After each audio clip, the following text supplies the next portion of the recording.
സാധാരണ ചുമ, കഫക്കെട്ട് തുടങ്ങിയവയൊക്കെ ഉണ്ടാകുന്ന സമയത്ത് മരുന്ന് കഴിക്കാൻ മടിയുള്ളവരായിരിക്കും ഒട്ടുമിക്ക ആളുകളും തന്നെ. പ്രത്യേകിച്ച് കുട്ടികളാണെങ്കിൽ പറയുകയേ വേണ്ട, മരുന്ന് കഴിക്കുകയില്ല. പക്ഷേ ഈ മരുന്ന് ഒരു ക്യാൻഡി രൂപത്തിൽ കൊടുത്താലോ? ഇന്ന് നമ്മൾ അത്തരത്തിലുള്ള ഒരു ക്യാൻഡിയാണ് തയ്യാറാക്കാൻ പോകുന്നത്. ഈ ക്യാൻഡിയിൽ ഒരുപാട് ഔഷധ ഗുണങ്ങളുള്ള ചേരുവകളുണ്ട്. എന്തൊക്കെയാണ് ആ ചേരുവകളെന്നും എങ്ങനെയാണ് ഈ ക്യാൻഡി തയ്യാറാക്കുക എന്നും ഒക്കെ അറിയാനായിട്ട് വീഡിയോ കാണാം.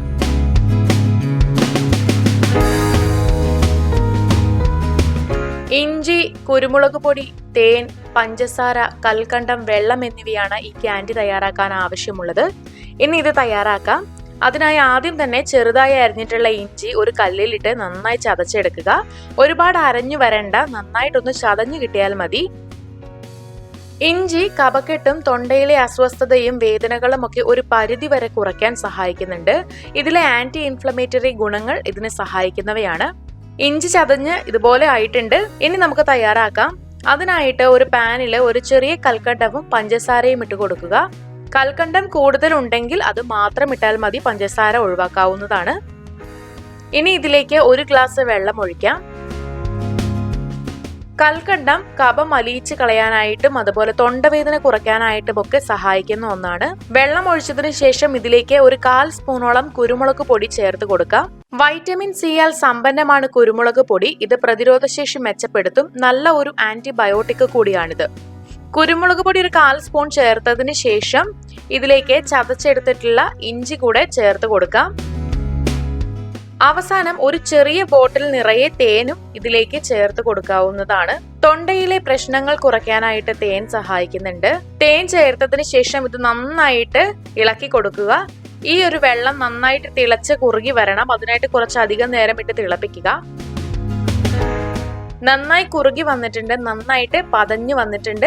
ഇതിലെ വെള്ളം എല്ലാം വറ്റിയിട്ടുണ്ട്.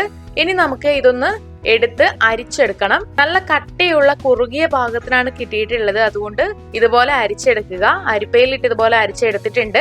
ഇങ്ങനെ ഒരു ലായനിയാണ് നമുക്ക് കിട്ടുക. ഇനി ഇത് വീണ്ടും ഒന്ന് തിളപ്പിക്കണം. അരിച്ചതിന് ശേഷം ഞാനിത് വീണ്ടും ഒരു പാനിലേക്ക് ഒഴിച്ചു കൊടുക്കുന്നുണ്ട്. ഒന്നുകൂടെ കട്ടിയായി കുറുകി വരണം. അതിനായിട്ട് ഒരു മീഡിയം ഫ്ലെയിമിലിട്ട് വീണ്ടും ഒന്നുകൂടെ തിളപ്പിക്കുന്നുണ്ട്. കുറച്ചുകൂടി ഒന്ന് കട്ടിയായി വന്നിട്ടുണ്ട്. ഇനി നമുക്കിതൊന്ന് ടെസ്റ്റ് ചെയ്ത് നോക്കാം. അതിനായിട്ട് ഈ ലായനി അല്പം സ്പൂണിൽ എടുക്കുക. എന്നിട്ട് അല്പം വെള്ളത്തിലൊന്ന് ഒഴിച്ചു നോക്കുക. വെള്ളത്തിൽ ഒഴിച്ചതിന് ശേഷം അതൊന്ന് എടുത്തു നോക്കാം. ഈ ഒരു പാകത്തിനായിട്ട് കിട്ടിയിട്ടുണ്ട്. ഇതിങ്ങനെ കയ്യിൽ എടുക്കാൻ പാകത്തിന് ഒരു കട്ടയായിട്ട് കിട്ടിയിട്ടുണ്ട്. ഇനി നമുക്ക് ഇത് പ്ലേറ്റിൽ ഒഴിച്ചു വെക്കാം. ഒരു ചെറിയ വൃത്താകൃതിയിൽ പ്ലേറ്റിൽ ഒഴിച്ചു കൊടുക്കാം. എണ്ണ പുരട്ടിയതിന് ശേഷം പാത്രത്തിൽ ഒഴിക്കുക. അല്ലെന്നുണ്ടെങ്കിൽ ഒരു ബട്ടർ പേപ്പർ വെച്ചാലും മതി. ബട്ടർ പേപ്പറിലാണെങ്കിൽ എളുപ്പത്തിന് ഇത് എടുക്കാനായിട്ട് പറ്റും. അപ്പോൾ എല്ലായിടത്തും നന്നായിട്ട് സ്പ്രെഡ് ആക്കി വെച്ചിട്ടുണ്ട്. ഒരു 10 മിനിറ്റിൽ ഇത് നന്നായിട്ട് ഉറച്ചു കിട്ടും. ഇതുപോലെ എടുക്കാനായിട്ട് നമുക്ക് കിട്ടും. ഇതിങ്ങനെ എടുത്തു വെച്ചിട്ടുണ്ട്. ചുമ വരാതിരിക്കാനും ചുമയുള്ളപ്പോഴും കഫക്കെട്ടും ഒക്കെ കുറയ്ക്കാൻ ഈ ഒരു ക്യാൻഡി നല്ലതാണ്. ചെറിയൊരു ആശ്വാസം തരും. തൊണ്ടയിലെ പ്രശ്നങ്ങൾക്കും ഇതൊരു നല്ല പരിഹാരമാണ്. അപ്പോ ഈ ഒരു ക്യാൻഡി ആകുമ്പോൾ കുട്ടികൾക്കായാലും മുതിർന്നവർക്കായാലും കൊടുക്കാനും അവരത് കഴിക്കാനും ഒക്കെ വളരെ എളുപ്പമാണ്. നിങ്ങളും വീട്ടിൽ ഇങ്ങനെ ഒരു ക്യാൻഡി തയ്യാറാക്കി സൂക്ഷിച്ചു നോക്കുക. ചുമയോ ജലദോഷമോ തൊണ്ടവേദനയോ ഒക്കെ വരുന്ന സമയത്ത് ഇത് ഒരു ചെറിയ ആശ്വാസം തരുന്ന ഒന്നാണ്. ഈ ഇഞ്ചിയും കുരുമുളകും ഒക്കെ ഇതിനകത്ത് ഉള്ളത് കൊണ്ട് തന്നെ നമുക്കുണ്ടാകുന്ന ചുമ, അതുപോലെ കഫക്കെട്ട് തുടങ്ങിയ പ്രശ്നങ്ങളൊക്കെ ഒന്ന് ചെറുതായിട്ട് കുറയ്ക്കാനായിട്ട് സഹായിക്കും. മാത്രമല്ല ഒരു ക്യാൻഡി രൂപത്തിൽ നല്ല മധുരത്തോടു കൂടി കൊടുക്കുന്നത് കൊണ്ട് തന്നെ കുട്ടികളായാലും മുതിർന്നവരായാലും ഇത് കഴിക്കുകയും ചെയ്യും. അപ്പോൾ നിങ്ങൾ വീട്ടിൽ ഇതൊന്ന് ട്രൈ ചെയ്ത് നോക്കുക.